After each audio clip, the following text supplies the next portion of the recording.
You said that's a special signifier highlighting the importance of its cause.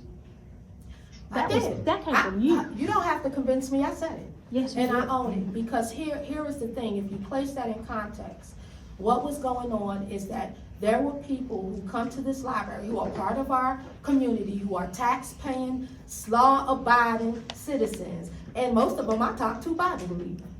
And the thing that they were saying is that those flags helped them know that they were safe here, that they have a space here. And Evelyn, if you don't ever have to experience being marginalized, being less than, being ostracized, being marginalized, you really don't understand the importance of having a space where you feel welcome. And the truth of the matter is, public libraries, despite what someone once told us, has not always been for everyone. As a matter of fact, there's some people in this room who remember when Black people were not allowed to go to public libraries. And in that discussion to desegregate libraries, there were a lot of the same things going on. People being called pedophiles, they're gonna go in the bathrooms, they're going to attack our women and children, all of this to cast fear. So when I said that, I meant that.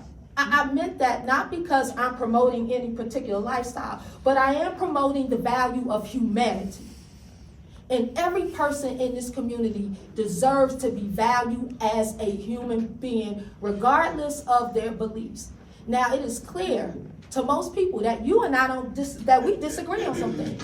But I'm gonna keep treating you with value and with respect. And guess what? I bet you we can find a way to coexist and to be together with both of us being represented. So I hear the arguments, and I'm listening, and I really do understand. But I'm asking that you would consider that perhaps there's an element that you don't quite get. One of the things that impressed me that the library did not too long ago was they had a Mexican exhibit out here, right? And I know it as the Day of the Dead, but what is it called? Maybe you want to know.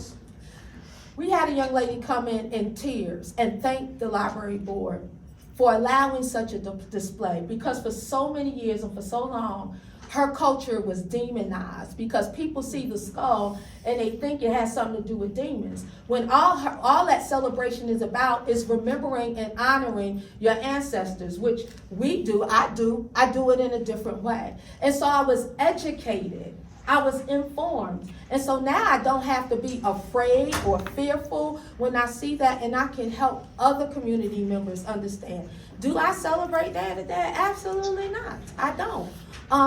But I can appreciate her culture and her perspective. And for me, that's what libraries are about. And that's exactly what I meant by that statement, that this idea of representation. There was a book, and I'm not sure if I got it from this library, in a course that I took called Sacred Ground, that really helped me out and helped me to further be able to articulate.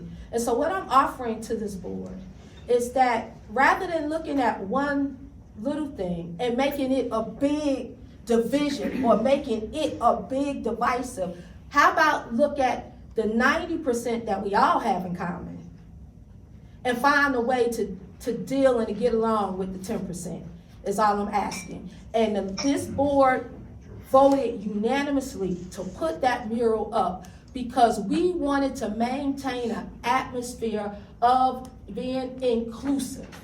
Because the reality is that there are many places in this community where everybody is not welcome. And we are still working from the Civil Rights Act passed in 1964, which it is recorded that Georgia agencies didn't even start implementing until Jimmy Carter was president. And we want to make sure that those efforts continue to stay and before us, and that we are intentional about welcoming everybody. Because no, not everybody knows that they're welcome at the library, and we have to say it.